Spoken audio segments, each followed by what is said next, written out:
What up, what up? Hayden Schaap here. On my channel, I talk a ton about truth-centered living, truth-centered persuasion and influence. I'll get to more persuasion and influence stuff here soon. Truth-centered personal development, truth-centered leadership.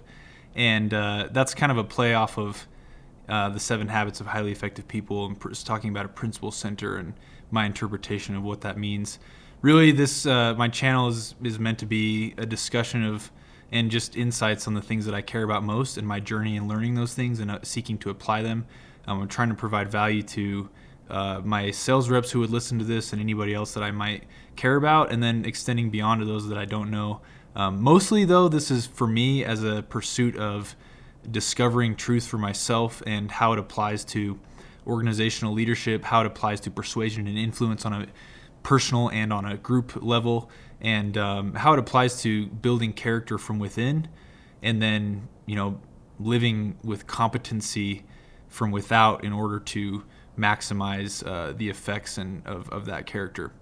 So in this episode, we're going to be getting into more of my live study and learnings from the 7 Habits of Highly Effective People, which I've read this book probably 30 times, and I'm just studying it live, going almost page by page and talking about those concepts as I go. It's been a fascinating journey for me, just following Covey's guidance of study with the intent to teach, and it's definitely what he says. It's helping ingrain these principles within me, and it's helping me be a better human being. I've already had some really powerful experiences as I've had needed to repent of who I was before, but as also I'm kind of choosing to become the next best version of me. Okay, so we talked a little bit about last time about the idea of which wall is your ladder leaning up against, and how if it's not leaning up against the right wall, based off of the things that actually are most important in life, and you can determine that by doing the eulogy exercise, beginning with the true end in mind of where your life ends up.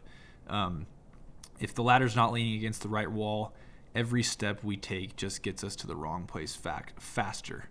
And the way to determine whether your ladder is leaning against the right wall is to do what he's talking about here. Recognize that you can become a proactive individual, that you are by nature a proactive human being. And then because of that, because you are the programmer, you can write the program of your life, and you can make choices that will put you where you want to be. The way to determine where you should be and how to define success for yourself in the way that's most important is to begin with the end in mind. Okay, so now we're going to get into this idea of all things are created twice. I love all of this stuff, but this especially hits home for me because when I started making discoveries on how much doing the first creation, which is what Covey calls it, or beginning with the end in mind, how much that affects output, like immediate output and results of the things in any goal. Man, when I started to discover that and scratch the surface with those things, both in my sales performance and in business, and then by nature of doing this in other aspects in my personal life as well, and the relationships that are most meaningful to me, it just started unlocking. It's like I jumped in a lake of cold water and was awoken to all the things that are actually most important to me. But before, so I was sleeping in a deep slumber. That's how this felt as I started discovering these principles. So I'm really excited to get into this because I haven't read word for word this particular section in a few months. Okay, begin with the end in mind is based on the principle that all things are created twice. There's a mental or first creation and a physical or second creation to all things. And if you've read Think and Grow Rich, not to give away what the actual secret is, and I hate the perception that this idea of the secret or the law of attraction has gotten, because I think this Covey more fundamentally describes what it is. I'm actually currently seeking to give scientific explanations to what this process as well from a neuroscience perspective, which is kind of interesting. Stay tuned for that and later on down the road. But in Think and Grow Rich, Napoleon Hill talks about this idea that, and James Allen talks about this as well as many others, that anything that exists in physical reality first began with a thought or a mental creation. Even before the blueprint was built, it began with a mental creation. And so that's what Covey states here, right? That beginning with the end in mind is based on the principle that everything is created twice. Take the construction of a home, for example. This is a powerful analogy you can apply to any goal setting or vision creation or mission alignment. You create it in every detail before you even hammer the first nail into place, or at least a good home you do, right? You try to get a very clear sense of what kind of house you want. If you want a family-centered home, you plan to put a family room where it would be a natural gathering place. You plan sliding doors and a patio for children to play outside. You work with ideas. You work with your mind until you get a clear image of what you want to build. And what's cool about that is like that description of the home, he just can't help but describe it in context of the things that he values most, which is family there, right? And contribution to them. Then you reduce it to a blueprint and develop construction plans. All of this is done before the earth is touched. If not, then the second creation, the physical creation, you will have to make expensive changes that may double the cost of your home. And how much does that happen actually just in like our relationships in general, or if you're a manager and managing people or individuals, or like if you were a leader in your church or community, how expensive is it to repair relationships that were not built on a proper foundation, that where you, instead of taking time to understand the true nature of that relationship and how you might best contribute, if you only focus on the short-term results, it causes expensive fixes later. Just like if you don't spend the time to actually understand what you truly want before building the blueprint, it causes expensive fixes later. I had a good friend of mine, actually, he works directly with me, and he came up to me and he said he has an idea for like an app that they want to build, and this app would be pretty revolutionary. It would solve quite a bit of problems in the sphere that he works in video editing and in production, video and content production. And so I said, how's it going? I just wanted to know. And he goes, great. I have a meeting with an app developer this week. And I was like, oh, interesting, because I have some experience. I was an investor I've been an investor in a couple different software projects, and have been along the ride of our own software development in the company that I'm currently with, and that I'm with and will be with for a long time. So I have some experience in this realm, right? And so I asked, how's it going? And he goes, we're meeting with the developers this week. And I was like, oh, that's interesting. And I was like, so have you guys fleshed out what you really want to do with the tool, with the app that you're trying to build that will really be revolutionary if they execute on it well? And he was basically like, no, we'll figure that out along the way. Essentially, that was like the idea. And I was like, hey, can I give you some advice? And he's like, sure. And I know that he had come to me many times for this, and so I knew that it would be solicited at some point. So I said, I have some experience with this, and I was like, I basically said, the advice came down to, after asking a few more questions, was if you don't know exactly what you want, you're going to be limited by the builders of the thing, and the builders of the thing will always have limitations that will stop you from getting what you truly want, because the builders of a thing will always butt up against their own limitations, their own structural capacity, what their experience of what they currently know. It's like saying, if I don't know what house I want, any spec home will do, right? But if I do know what house I want, I'm going to very carefully make sure that I get that, because if it's based off of, if my blueprint, my plan, if I have it very well fleshed out by the time I go to build, then that will allow me to say like, hey, whenever I butt up against the limitation of like the software designer, for example, they say, I don't know if I really can do that. You'll have the wherewithal to say, listen, I understand you can't do that now, but this is essential for me to have in this tool, so I need you to figure out how to do it, or I'll find someone else that will, basically. A cool example of this is Jerry Jones, when they were building AT&T Stadium, which is now Cowboys Stadium. It was the first time that anyone had built a structure that was able to be an open roof and closed roof facility to play sports in, as a sports arena. So there, if you've ever been to the stadium, it has this massive like screen, right? But then it can open within a matter of 7 minutes. So the top roof can actually retract and open, and it can be a fully outdoor experience, or it can close within 7 minutes and be a fully indoor experience. So when Jerry was designing this, he said, it's really important for me that we can be versatile and have indoor or outdoor games. And so I want this roof to be able to open and close. I want it to be able to fully go from close to open within a matter of 7 minutes. And the same thing from open to close. because if weather comes, we need to shift and adjust mid-game, basically. And so he had a very clear vision as to why he wanted that, for the fan experience, for what had never been done before, for his legacy. And his engineers said, we can't do that. That's impossible. So the best we could probably do is 1 to 2 hours based on current technology. And he thought about it for a minute, and he came back to his engineers and he said, you'll figure out how to do it in 7 minutes, or I'll find a new engineering team. How about that for like being set on what you actually want, right? So his engineering team came back and they said, we can't do it. It's impossible. And they tried to convince him to make it longer. Like, the best we could probably do is 30, maybe 40 minutes. So they increased their own views of their capacities because of the threat there, right? Long story short, Jerry Jones ended up firing that entire engineering team, and he found people that would figure out and find new technologies to do it. And they built a new technology, a new pulley type system and coded new technology that would allow them to not only build a structure that would hold that, but could move that quickly and that effectively to open within 7 minutes. And sure enough, that's how long it takes for the AT&T or Cowboy Stadium to open and close. Is 7 minutes to open, 7 minutes to close. But Jerry Jones was set on what he wanted. He knew so clearly what he wanted before he went into the build process or even the design process that it guided every decision that they made. And you find the same thing with any good director.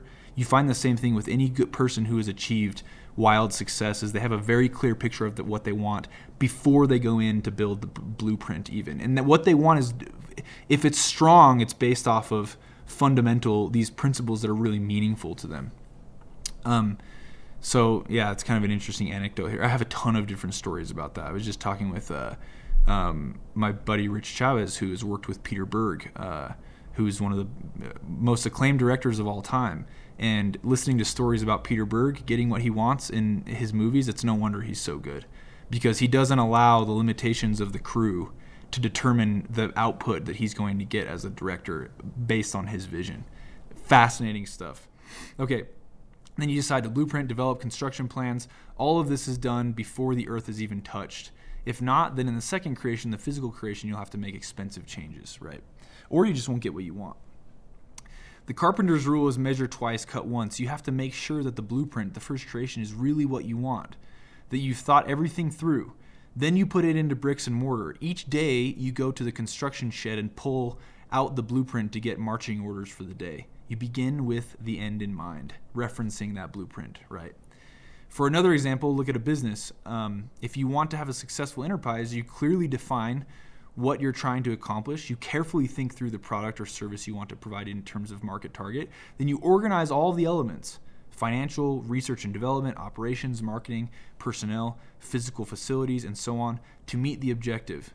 The extent to which you begin with the end in mind often determines whether or not you are able to create a successful enterprise. And so true. Most business failures, this is really impactful right here, so listen up. Most business failures begin in the first creation with problems such as undercapitalization, misunderstanding of the market, or lack of a business plan. Hasn't been well thought out from the first creation standpoint, right?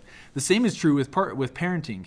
If you want to raise responsible, self-disciplined children, you have to keep that end clearly in mind as you interact with your children on a daily basis. You can't behave toward them in ways that undermine their self-discipline or their self-esteem. To varying degrees, people use these principles in many different areas of life. Before you go on a trip, you determine your destination. Before you go plant a garden, you plan it out in your mind, possibly on paper. You create speeches on paper before you give them. You envision the landscaping in your yard before you landscape it. You design the clothes you make before you thread the needle. Here's another really powerful kicker for you. To the extent to which we understand the principle of two creations and accept the responsibility for both, we act within and enlarge the borders of our circle of influence. To the extent to which we do not operate in harmony with this principle and do not take charge of the first creation, we diminish it. Man, so powerful. I want to just finish with a thought that I have that directly applies to really production in career, and specifically to sales production with what I'm talking about in organizational leadership.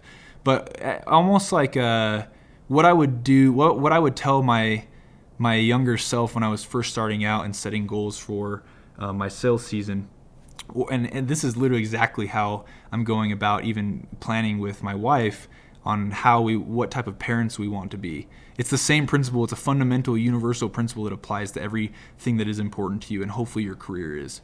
But it's this idea of, and I kind of like came to a conclusion or consensus on how to verbalize this just recently. Because again, I'm building out some pretty audacious goals for myself over the next year and the next 5 years. And those goals are audacious in the sense that of my own personal performance and production in my career. They're also really audacious in the enablement of people who work with me to become, multimillionaires deca millionaires in their 20s, and how to go about doing that. It's very detailed. It's not just like a dream. It was once a dream that is now getting itself clearly on paper in the blueprint process. And as I've been thinking about this, these goals for me, at least the ones starting in my personal performance, they're so audacious that they've required a different level of thought from me than what I've previously put into goal setting. And I've always achieved the big grand goals for myself earlier than I thought I would. And I've done it through, this process here, like the process of beginning with the end in mind in the first creation. But these ones are particularly audacious, and so I'm just making sure that I'm really thinking through them properly so that I can communicate expectations to the people I care about most, but specifically so that I ensure the highest likelihood of achieving these goals. And if history is any indication of the fact that we definitely will. Like, I already decided that it would happen. It's just a matter of making sure we follow the process and build the house based on the blueprint. So anyway, I started with dreaming, right? Dreaming about what I want, pushing aside my limitations. I set the goal for myself. I started to make that goal in context of my mission and the roles of my life that are most important. Started to feel really, really good. And I had this thought. I was like, okay, so now it's time to start building the blueprint, okay?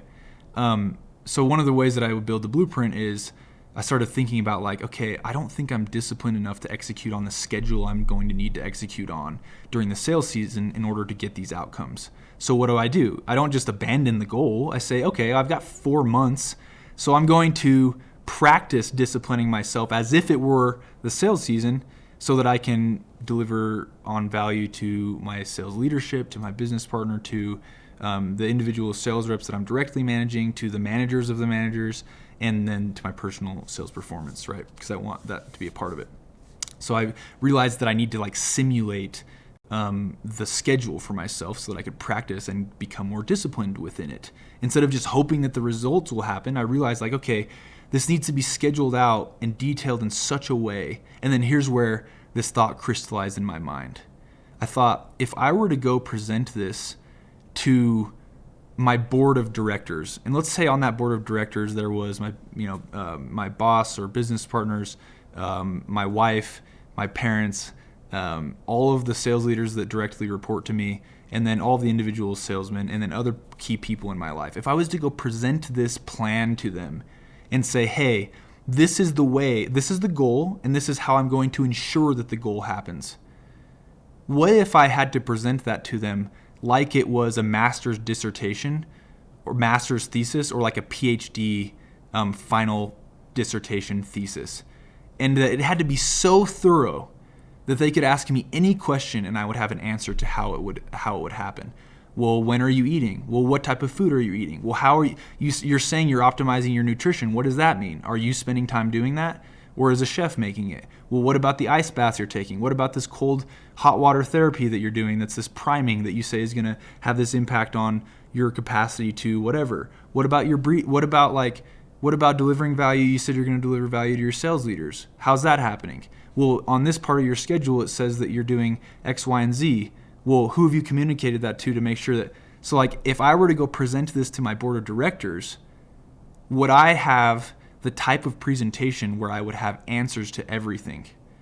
And if you can get your goals to the level of like you're presenting a dissertation and you're going to be scrutinized endlessly, and you can have answers to all of it, and then you can become the type of person who is able to execute on all of those elements, that ensures the fact that you achieve your goals 100%. Now, there's a lot of things that go into getting to that point before you build the dissertation. Like for me, it's been about a month and a half of deciding what the goal is, making sure that goal is aligned with my unique mission and purpose on this earth, beginning with the end in mind, really dreaming about it, pushing aside all of my doubts and limitations. That process for me has taken about a month to even get to the point where I feel comfortable saying, okay, I'm pretty sure I know how I want this to go down. Now let's actually put this on paper to see the logistics. And now I'm building it out in a way of a thesis or dissertation so that when I go, which I will go present this to the key people in my life. And this is how you should really view goals if you want to ensure the highest likelihood of achieving them. When I go present it to those key people, I can have answers for everything, but I can also have the most important answers, which for me, it also dawned on me that this is the kicker for this idea of presenting your blueprint like it's a dissertation. The most important answers I want to be able to give to the people, if I were to present my goals, in light of my mission, present those goals to the key people that matter most to me, would I be able to answer this question? How does this affect our relationship long term? And how are you a better human being in our relationship because of the achievement of this goal? If I can answer that question proactively, then I know that the goal that I've set is in line with becoming the best version of myself. And I also know that goal is probably being passed down weirdly, I guess, as this is a weird image, but this helps me understand it. I think that goal is being communicated back to me from the person I'm going to become, who is the best version of me. Anyway, so those are just some thoughts on the first creation there. I'm going to get into this next concept next time called by design or default, which this principle is powerful. It's basically stating the fact that even if you don't choose a first creation for your life, you are always living out a first creation. And we're going to talk about why that's the case. It's really powerful, and it's super eye-opening to me. Stay tuned for the next one. If you guys like what you're listening to today, make sure to subscribe or give me a review on Apple Podcasts or Spotify so that it can get to more people who might need this stuff. If you work with me, make sure to share this with others that could learn from it, and also make sure you're following along and then digging into the trainings that are most important, because I go in depth in the trainings that we've developed. They're like 100 hours of video that we've shot over the last couple years, over the last year. And like on YouTube and subscribe, comment the things that are standing out to you. I'd really appreciate it. And if not, though, this has been really helpful for me, which is the real reason why I'm doing it, first and foremost, to become a better version of myself. Anyway, thanks for listening, guys, and I'll talk to you on the next one.